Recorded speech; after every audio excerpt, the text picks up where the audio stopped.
Vaksinasi pedagang pasar yang pertama kali dilakukan di Kota Bandung, Jawa Barat berjalan dengan lancar. Namun belum semua pedagang pasar menyatakan kesediaannya untuk divaksin. Sementara itu kendala yang terjadi di hari pertama pemberian vaksin bagi para pedagang pasar akan dievaluasi agar vaksinasi berikutnya dapat berjalan dengan lebih baik. Vaksinasi COVID-19 tahap 2 dengan sasaran para pedagang pasar mulai dilakukan di Kota Bandung pada Sabtu pagi, yaitu di Pasar Sederhana yang berada di kawasan Sukajadi. Meski jumlah pedagang di pasar itu mencapai 1.000 orang, rencananya vaksin akan diberikan pada 200 pedagang pasar terlebih dahulu. Sementara itu di Kota Bandung terdapat 37 pasar tradisional dengan jumlah pedagang mencapai 17.000 orang. Jumlah itu hanya untuk para pedagang yang berada di dalam pasar dan tidak bagi yang berada di sekitarnya. Dari jumlah itu, data PD Pasar menunjukkan bahwa baru sekitar 9.000 orang yang menyatakan bersedia untuk divaksin. Sisanya masih perlu diberikan sosialisasi. Perlu adanya sosialisasi atau edukasi lebih dahulu tentang vaksin.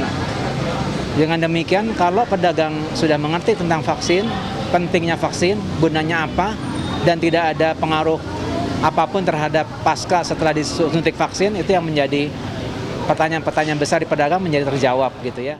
Para pedagang pasar yang hendak divaksin melewati meja pemeriksaan mulai dari meja 0 untuk pemeriksaan penyakit menular, kemudian dilakukan pemeriksaan kesehatan lainnya seperti suhu dan tekanan darah di meja 1 dan 2.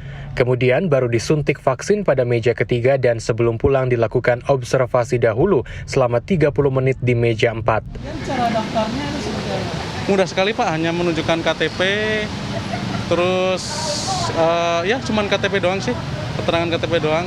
Terus tensi darah ya kayak tadi biasa, syarat-syarat pertama doang kayak gitu doang. Permudah sekali lah, nggak ribet lah Pak. Waktu dikasih tahu mau disuntik, awalnya nggak mau atau? Awalnya kayak takut aja sih, tapi jalanin aja tapi nggak terlalu sakit lah, kayak digigit semut. Untuk saat ini, Dinas Kesehatan Kota Bandung telah menyiapkan 1.700 vaksin COVID-19 bagi seluruh pedagang pasar di Kota Bandung. Kendala dalam pelaksanaannya yang pertama akan dievaluasi agar pemberian vaksin selanjutnya dapat berjalan dengan lebih lancar. Kendalanya lebih ke mereka kan lagi dagang ya, jadi mereka nggak bisa ninggalin dagangan. Kalau memang dia ada yang nunggu, mereka bisa jadi bergantian. Tapi kalau kebanyakan kan sendiri, dia jadi harus menunggu sampai pembelinya agak sepi, baru mereka mau. Jadi bukan karena menolak tidak mau divaksin, tapi lebih ke hambatan itu. Hingga pukul 12 siang dari 200 target vaksinasi COVID-19, sudah 82 pedagang yang berhasil diberi vaksin. 14 orang dinyatakan tidak lolos hasil pemeriksaan. Wilam Nasution, Rizky Rahadian, Bandung, Jawa Barat.